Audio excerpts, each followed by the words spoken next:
찬송가 93장 찬송하십시다.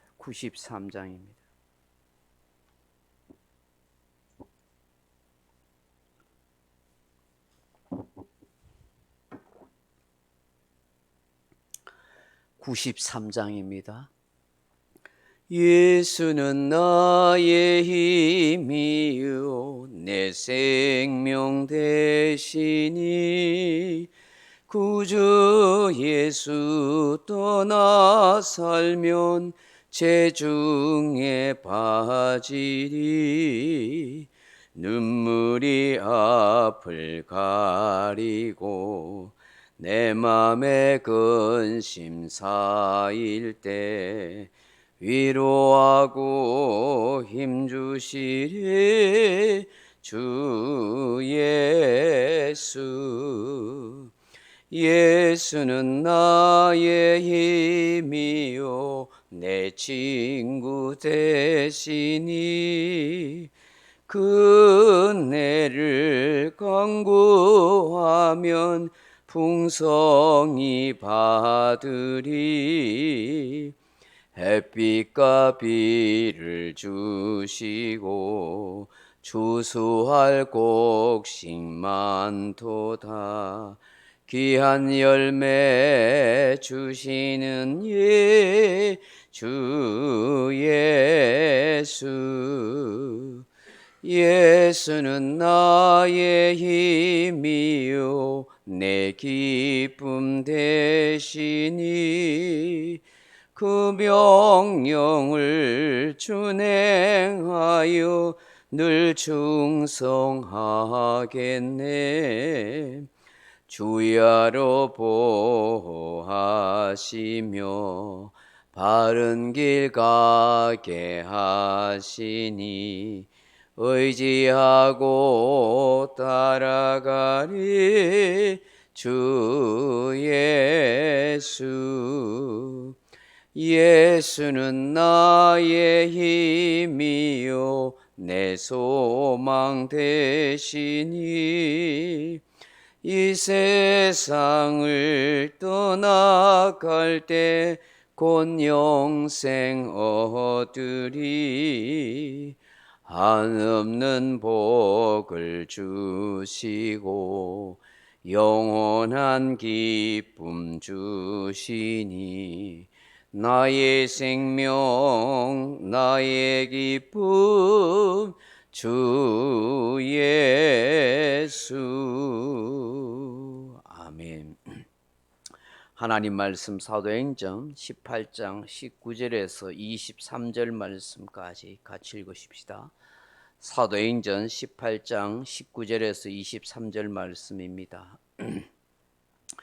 에베소에 와서 그들을 거기 머물게 하고 자기는 회당에 들어가서 유대인들과 변론하니 여러 사람이 더 오래 있기를 청하되 허락하지 아니하고 작별하여 이르되 만일 하나님의 뜻이면 너희에게 돌아오리라 하고 배를 타고 에베소를 떠나 가이사랴에 상륙하여 올라가 교회 안부를 물은 후에 안디옥으로 내려가서 얼마 있다가 떠나 갈라디아와 부르기아 땅을 차례로 다니며 모든 제자를 굳건하게 하니라. 아멘.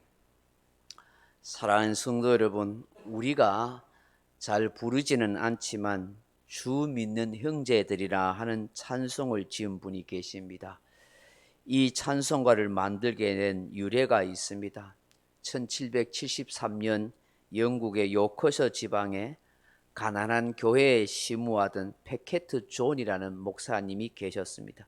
이 목사님이 지은 찬송가입니다. 시골의 작은 교회에서 힘들게 생활하시던 목사님은 런던의 큰 교회로부터의 청빈을 받아 이 시골 교회를 사면하고 떠나야 했습니다. 마지막 예배의 고별 설교를 끝내고 패케트 존 목사님은 가구와 책 등 이삿짐을 실었습니다. 이제 이삿짐을 실은 마차와 함께 교회를 떠나야 했습니다.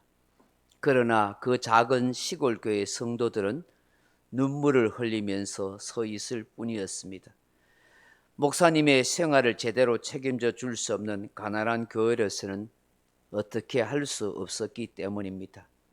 그런데 눈물을 흘리고 있는 나이 많은 노인 성도들을 보는 순간 마음에 깊은 갈등과 아픔이 생겼습니다. 그때 먼저 베케트 존 목사님의 부인이 이렇게 말합니다. 여보, 난 도저히 못 갈 것 같아요. 그러자 목사님도 고민을 하고 또 고민을 하더니만 여보, 나도 역시 못 갈 것 같소. 우리 런던의 큰 교회에 가는 것 포기합시다. 힘이 들어도 여기 남으십시다. 짐을 풀고 제자리에 정돈합시다. 이렇게 서로 말을 하게 됩니다. 그렇게 해서 그 어려운 시골 교회에 그대로 남게 되었습니다. 패케트 존 목사님은 런던 교회에서 보내온 청빈 서류를 반송하였습니다. 그가 이날에 일어났던 눈물 젖은 감동을 기념하기 위해서 이 찬송 가사를 그렇게 지었다고 합니다. 이 찬송 가사를 보면 참 감동이 됩니다. 주 믿는 형제들 사랑의 사귐은 천국의 교제 같으니 참 좋은 친교라. 하나님 보좌 앞 다 기도를 드리니 우리의 믿음 소망이 주 안에서 하나라. 피차의 슬픔과 수고를 나누고 늘 동고동락하면서 참사랑 나누네. 또 이별할 때에 마음 비록 슬퍼도 주 안에 교제하면서 또다시 만나리. 우리 찬송가에도 그렇게 기록되어 있습니다. 주 믿는 형제들이라 하는 제목으로 200몇 장인가 아마 찬송가 있습니다. 잘 부르지는 않습니다. 바울이 에베소라는 곳에 왔습니다. 다른 선교팀을 잠시 머물게 한 채 유대인 회당에 들어갔습니다. 아마 이날은 안식일이 아니었나 봅니다. 그럼에도 불구하고 유대인들이 회당에 하루 3번씩 기도하러 오기에 사람들이 좀 있었습니다. 바울은 어김없이 그곳에 있는 유대인들에게 복음을 전합니다. 유대인들과 신앙적인 토론과 변론을 나누기 시작합니다. 그런데 의외로 이 에베소에 있는 유대인들의 반응이 꽤 좋았습니다. 여러 사람이 바울 보고 더 오래 머물러서 우리에게 이야기해 주라고 그렇게 청하였던 것입니다. 그런데 바울은 그것을 이런 지하에 거절합니다. 우리 같으면 기분 좋아가지고 더 있어서 많은 사람을 설득하고 전도하려고 그렇게 하지 않겠습니까? 호응이 좋고 반응이 좋은데 더 있어 달라고 부탁하는데 그렇게 하고 싶은 마음이 들겠지요. 근데 바울은 그 자리에서 딱 끊고 돌아왔습니다. 그리고 작별하면서 뭐라고 말합니까? 만일 하나님의 뜻이면 다시 당신들에게 돌아올 것이다. 그렇게 말한 것입니다. 그리고는 곧장 배를 타고 에베소를 떠납니다. 행복할 때, 기분 좋을 때 떠나라 하는 것처럼 그런 것일까요? 아마도 바울의 다른 일정과 뜻이 있기 때문인 것 같습니다. 그래서 에베소에 더 이상 지금은 더 머물러 있을 수가 없었던 것입니다. 바울은 에베소를 떠나 유대 땅 가이사랴에 상륙합니다. 그리고 올라가서 교회의 안부를 묻습니다. 이었고 안디옥에 내려가서 얼마 있다가 다시 갈라디아와 부르기아 땅을 차례로 다니면서 모든 제자들을 굳건하게 하니라 그렇게 말씀합니다. 성경학자들은 바울이 서둘러서 에베소를 떠난 것을 3가지라고 그렇게 말합니다. 그 첫째로는 내가 반드시 예루살렘에서 다가오는 절기를 지키기 위해서 올라가리라 하는 말처럼 6월절이나 혹은 7절절을 지키기 위해서 예루살렘에 서둘러 그렇게 갔다 그렇게 말하는 사람도 있습니다. 둘째로는 바울이 제2차 선교 사역의 성과를 예루살렘에 보고함으로써 예루살렘 교회와 이방 교회 간의 끈끈한 유대를 공고히 하고자 그렇게 빨리 서둘러 갔다 이렇게 주장하는 사람도 있습니다. 셋째로는 바울이 예루살렘을 방문해서 성전에서 그가 그 서원을 지킨다고 머리카락을 자르지 않았습니까? 그 머리카락을 자른 것을 하나님 앞에 번제로 드리고 또 희생 제사를 드림으로써 그의 소원을 지키기 위해서 예루살렘을 급하게 가고자 했을 것이다. 정확히 어느 것이 맞는지는 잘 모릅니다. 분명한 것은 바울이 예루살렘에 올라가고자 했던 것은 사실인 것 같습니다. 그런데 본문에 보시면 바울의 목자의 심정과 그 애절한 모습을 발견하게 됩니다. 그것이 무엇입니까? 자신이 전도하였던 지역을 다니면서 아직 연약한 성도들, 제자들의 신앙을 굳건하게 해주고자 하였다 하는 것입니다. 바울이 에베소를 급하게 떠나고 헤어지면 결국 더 큰 목적이 있었기 때문이다 하는 것입니다. 누구보다도 더 소중한 한 생명, 한 영혼, 성도들, 제자들의 신앙을 굳건하게 해주는데 더 마음이 있었던 거예요. 그것이 아마 바울의 마음이고 이것이 바로 목자의 마음이었던 것 같습니다. 여기 굳건하게 하다 하는 말이 에피스테리조 하는 말인데요.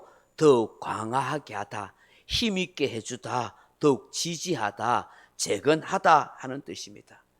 아마 바울이 지금 급하게 가려고 했던 그 지역의 교회 성도들 중에 좀 시험이 들었든지 아니면 교회에 좀 어려움이 있었든지 여러 가지 그런 이유가 있었던 것 같아요. 그래서 그곳에 빨리 가서 그 시험에 든 성도들을 위로하고 다독거려주고 또 연약한 교회를 좀 굳건하게 그렇게 세우려는 그런 마음이 있었던 것입니다. 사랑하는 성도 여러분, 저도 그렇고 또 우리 장로님, 권사님, 직부장들이 우리가 해야 할 일이 무엇이겠습니까? 물론 우리의 신앙이 더욱더 굳건해져야죠. 먼저 우리의 신앙이 굳건해져야 될 뿐만 아니라 더 연약한 지체와 교우들, 성도들의 신앙을 굳건하게 세워주고 강화해주고 힘있게 해줘야 한다는 것입니다. 잘못된 생각과 판단으로 시험에 들게 말하거나 힘 빼는 일을 하면 안 됩니다. 그러면 하나님이 얼마나 슬퍼하겠습니까? 우리가 할 수 있는 일은 어쨌든 간에 연약한 성도들에게 힘을 주고 격려해 주고 그들의 믿음을 강화시켜 줘야 되는 것입니다.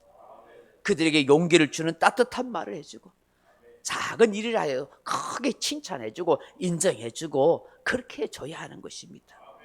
바울이 이런 일을 잘했던 것 같습니다.